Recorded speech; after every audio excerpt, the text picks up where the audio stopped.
नमस्कार दोस्तों, स्वागत है आप सभी का आपके अपने यूट्यूब चैनल ज्ञान गंगा में।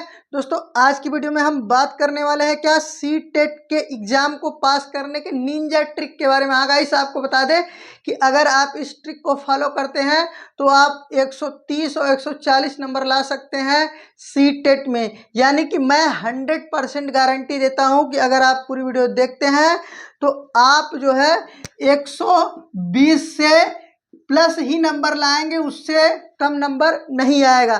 ध्यान से समझिए, ये आपका अंतिम प्रहार है। क्या है? अंतिम प्रहार। बिना पढ़े सीटेट पर वार। क्या? बिना पढ़े सीटेट पर वार। और 140 पार। 140 पार कैसे होंगे तो इसके लिए पूरी वीडियो देखिए। अगर चैनल पर नया है तो प्लीज गाइस चैनल को सब्सक्राइब करो, बेल आइकन को प्रेस कर लो। तो बिना टाइम वेस्ट किए हम आपको बताते हैं कि कैसे आप निंजा ट्रिक को फॉलो करोगे और कैसे इस बार जो है सीटेट को फोड़ दोगे। इधर देखो, सीटेट के दो पेपर होते हैं। एक है आपका पेपर प्रथम, क्या है? Paper first. और एक होता है आपका पेपर सेकेंड। क्या है? एक आपका है पेपर सेकेंड।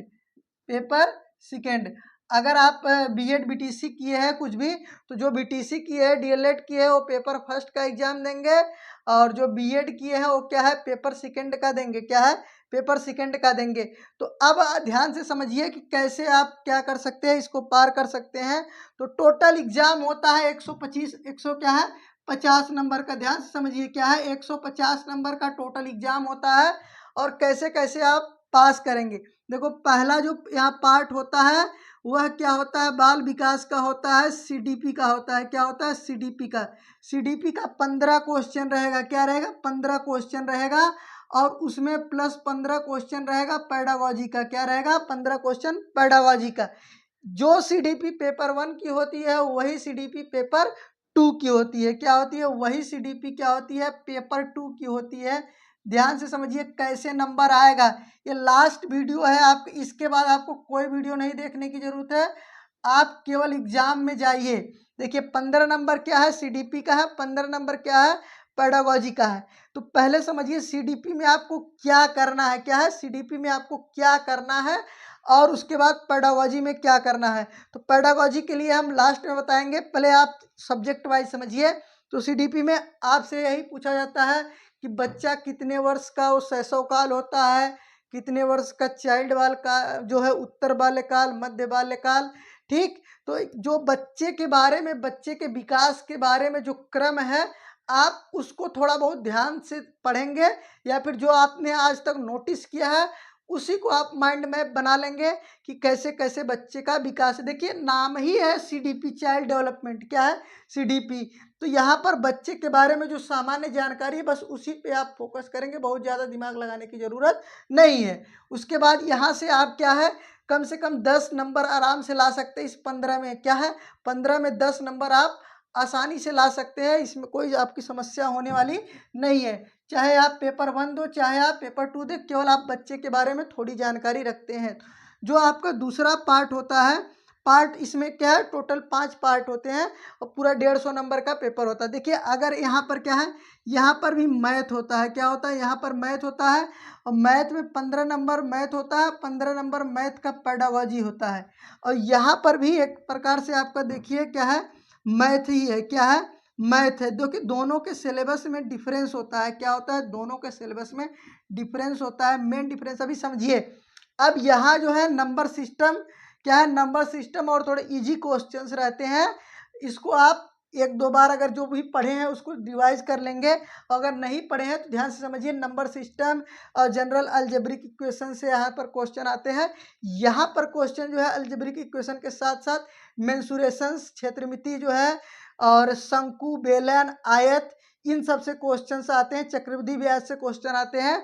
ये आपका 15 नंबर का है। इसमें अगर आप मैथ साइंस बैकग्राउंड से है तो इसका मैथ जो है बहुत कठिन नहीं होता है। आप इस 15 में, इसमें भी आप क्या है, कम से कम 10 आसानी से कर सकते हैं। 10 आसानी से कर सकते हैं। अब पेडागोजी जो 15-15 है इसको अभी छोड़े रहिए, इसको कैसे करना है उसको अभी हम बताते हैं। उसके बाद जो यहाँ पर तीसरा पार्ट है, यहाँ पर ईवीएस होता है। क्या होता है? ईवीएस होता है। ईवीएस ये 15 नंबर का होता है और 15 नंबर इसमें पेडागोजी है। ईवीएस में सामान्य जानकारी होती है, यही खाने पीने से लेकर ये जो सामान्य जानकारी है कि किस तरह का एसिड पाया जाता है हमारे पेट में और जो कुछ ये भी सामान्य जानकारी है कि कौन सी रबी की फसल है, कौन सी खरीफ की फसल है, तो ये 15 नंबर का है। इसमें अगर आप थोड़ा सा भी ध्यान देंगे तो 10 नंबर आसानी से आपका आ सकता है। अभी इसको छोड़े रहिए। और यहाँ पर जो होता है, यहाँ पर एक प्रकार से यह आपका होता है साइंस। क्या होता है? साइंस। इसमें केमिस्ट्री के क्वेश्चंस, फिजिक्स के क्वेश्चन और प्लस बायोलॉजी के क्वेश्चन। बायोलॉजी में सेल रिप्रोडक्शंस यही सब आते हैं। केमिस्ट्री में acid base, metal, non metals, यही सब आते हैं। और आपके फिजिक्स में लाइट, रिफ्लेक्शन, रिफ्रैक्शंस और इलेक्ट्रिसिटी, यही सब आते हैं। बहुत कठिन क्वेश्चन नहीं रहते, इसको भी आप आसानी से जो है इसमें से भी 10 क्वेश्चंस कर सकते हैं अगर आप इस बैकग्राउंड से। और अगर आप जो है सोशल साइंस बैकग्राउंड से, यानी आप आर्ट बैकग्राउंड से है, यहाँ आपका पेपर रहेगा सोशल साइंस। क्या रहेगा? Social science. सोशल साइंस ये 60 नंबर का रहेगा। क्या रहेगा? 60 नंबर का रहेगा। इसको भी आप आसानी से कर सकते हैं। और जो मेन चीज़ है कि यहाँ पर स्टैटिक जीके आता है। क्या आता है? स्टैटिक जीके आता है, यानी कि जो आप पढ़े हैं वही आता है। इसमें जो है करंट अफेयर्स के क्वेश्चन नहीं रहते, कन्फ्यूजन वाले क्वेश्चन नहीं रहते। क्वेश्चन डायरेक्ट एनसीईआरटी से रहते। क्या रहते हैं? डायरेक्ट एनसीईआरटी से रहते हैं। अब ये आपके 3 पार्ट हो गए। क्या हो गए? 3 पार्ट हो गए। चौथा पार्ट यहाँ पर क्या होता है? यहाँ पर चौथा पार्ट भाषा प्रथम होता है। क्या होता है? भाषा प्रथम। और यहाँ पर उसके बाद 5वां पार्ट क्या होता है? भाषा द्वितीय। क्या होता है? भाषा द्वितीय। क्या होता है? भाषा द्वितीय। और यहाँ पर भी क्या होता है? चौथा पार्ट भाषा प्रथम, और क्या होता है? भाषा प्रथम और भाषा द्वितीय। क्या होता है? भाषा द्वितीय। देखिए, पेपर में कोई भी कहीं भी मिले, इससे कंफ्यूज मत होना कि सर आप बता रहे थे कि ये लास्ट में मिलेगा और ये पहले मिलेगा, इसके चक्कर में मत रहिएगा। हमने पार्ट को डिस्कस किया है, पार्ट को डिस्कस किया है, ठीक है। हमने पार्ट को डिस्कस किया है। देखिए, ये हमारे पास क्या है? पूरा का पूरा 150 नंबर का पेपर है। क्या है? 150 नंबर का पेपर है। 150 नंबर का पेपर है। 150 में अगर आप सब्जेक्ट पर ध्यान देते हैं अच्छे से, टोटल 150 है। अगर आपने अभी पेडागोजी का, देखिए इसको 2 पार्ट में डिवाइड कर लो। कितने में? 2 पार्ट में। जैसे 150 का टोटल है, तो ये 70 जो 75 नंबर है वो आपका जो है सब्जेक्टिव हो गया। 75 नंबर क्या हो जाता है? पेडागोजी हो जाता है। अब जो 75 नंबर सब्जेक्ट का है, अगर आप सब्जेक्ट में क्या है 70 नंबर के आसपास खींच देते हैं, क्या करते हैं 70 नंबर के आसपास खींच देते हैं, तो हम पेडागोजी में 70 नंबर कैसे लाएं उसको बताते हैं। उस निंजा ट्रिक को फॉलो करो तो आपके जो है 140 नंबर तक आ जाएंगे। तो अब हम क्या कर रहे हैं, आपको बताने वाले हैं कि पेडागोजी में 70 नंबर कैसे लाएं। इसको हम मिटा रहे हैं, इसको आप नोट कर लीजिएगा। अब जो 15-15 नंबर हमने साइड में लिखा है, इस पेडागोजी के नंबर को लाने का एक निंजा ट्रिक है, उसको आप फॉलो करेंगे तो आप आसानी से 70 नंबर ला सकते हैं उस 75 में। तो ध्यान से समझिए। अब हम आपको बताने वाले हैं वो निंजा ट्रिक जिसको क्या करना है, पेडागोजी में फॉलो करना है। तो पेडागोजी कोई कठिन नहीं होती है, बस एक प्रकार से क्या है, यह एक पढ़ाने का तरीका होता है। ध्यान से समझिए, ये क्या होता है? एक पढ़ाने का तरीका होता है कि आप बच्चों को कैसे पढ़ाएंगे। क्या? आप बच्चों को कैसे पढ़ाएंगे। तो सबसे पहले ध्यान सुनिए, पहला जो ट्रिक है, पहला ट्रिक है, आप बच्चे को वरीयता देंगे। क्या देंगे? आप बच्चे को वरीयता देंगे। बच्चा पहले, आप बाद में। क्या? बच्चा पहले और आप बाद में। क्या? आप बाद में। ठीक, यानी कि बच्चे को आप प्राथमिकता देंगे किसी भी क्वेश्चन में, कि अगर कहीं बच्चे के भलाई के बारे में बात किया गया है तो वो ऑप्शन क्या होगा? सही होगा। क्या होगा? और कहीं टीचर के भलाई के बारे में बात किया गया है तो वो ऑप्शन क्या होगा? गलत होगा। बच्चे की भलाई के बारे में बात किया गया है, क्वेश्चन सही होगा। टीचर की भलाई के बारे में बात किया गया तो ऑप्शन गलत होगा। उसके बाद अब दूसरा जो निंजा ट्रिक है कि जो सबसे बड़ा आंसर होगा, क्या होगा?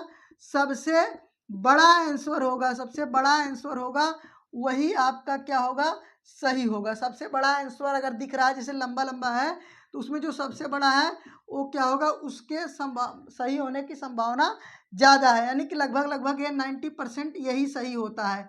और जो छोटा आंसर है वो गलत। और अगर किसी क्वेश्चन में आ जाए केवल केवल क्या आ जाए?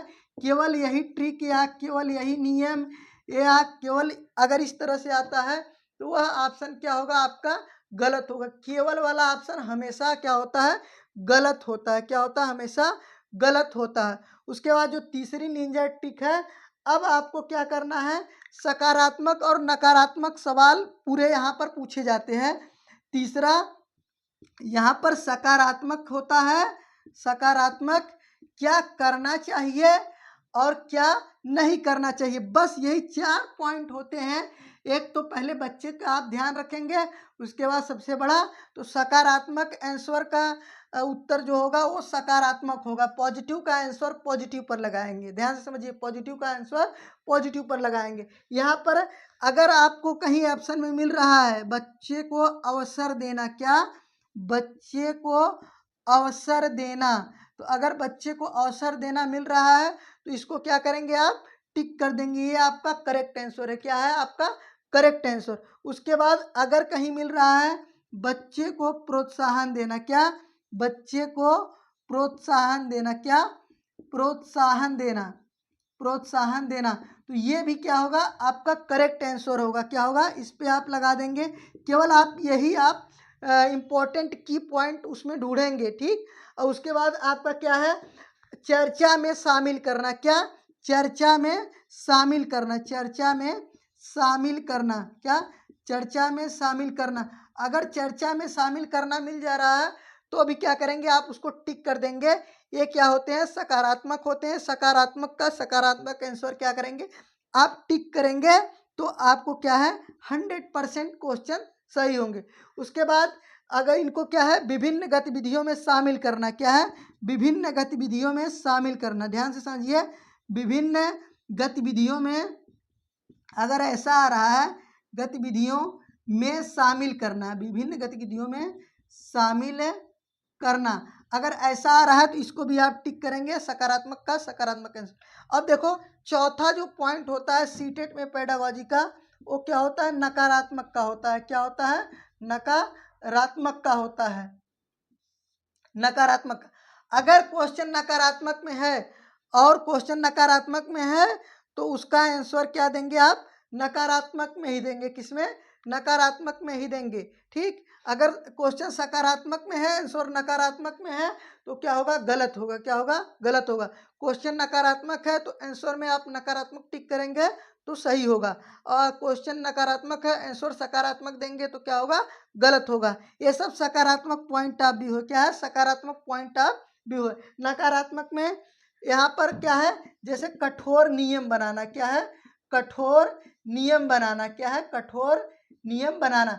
अगर आपको कठोर नियम बनाकर सिखाना के लिए कहा जाए तो ये क्या है, गलत है। क्या है, गलत है, ये नकारात्मक है, ठीक। ये क्या है, नकारात्मक। कभी भी आप इस पर अगर सकारात्मक पूछा है तो आप कठोर नियम बनाने पर टिक नहीं करेंगे। जैसे अगर पूछा है क्या बच्चे के साथ नहीं करना है तो कठोर नियम नहीं बनाना है, ठीक। और अगर पूछा है क्या करना है तो आप कठोर नियम बनाने पर टिक नहीं करेंगे। उसके बाद आपका क्या है, रटना, क्या है, रटना।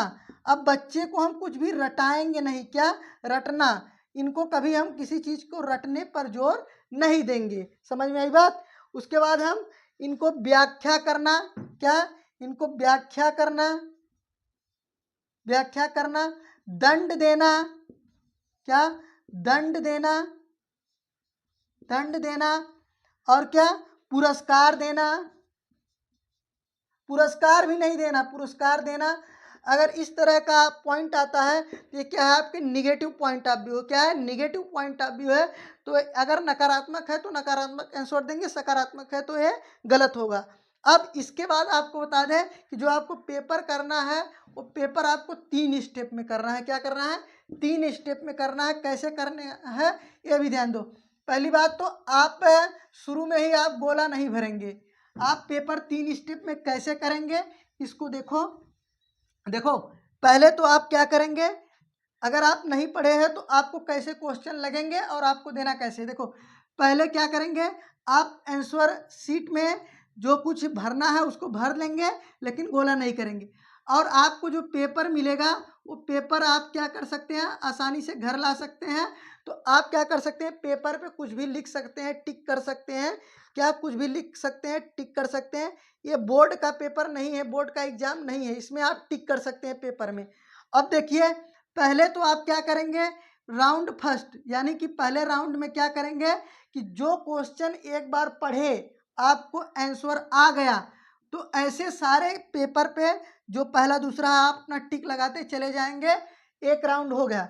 अब दूसरे राउंड में आप क्या करेंगे, राउंड फर्स्ट हो गया, दूसरे राउंड में आप क्या करेंगे, जिसको पढ़ने के बाद 10-20 सेकंड 50 सेकंड दिमाग लगाने के बाद आंसर आ जाए, तो उसको भी आप क्या करेंगे, पेपर में टिक कर देंगे। अब जब आप 2 राउंड टिक कर देंगे तो आप लगभग जो है 70 से 80 क्वेश्चन लगभग टिक कर देंगे। 70 से 80 क्वेश्चन या 90 क्वेश्चन तक आ जाएंगे, टिक कर देंगे। तो एक आपका होगा एकदम इजी लेवल का, एक आपका एकदम इजी लेवल का, एक जो है मॉडरेट लेवल का आपने क्वेश्चन कर लिया। यानी जो एक नज़र में देखा टिक कर दिया, और उसके बाद जिस पे थोड़ा सा दिमाग लगाया टिक कर दिया।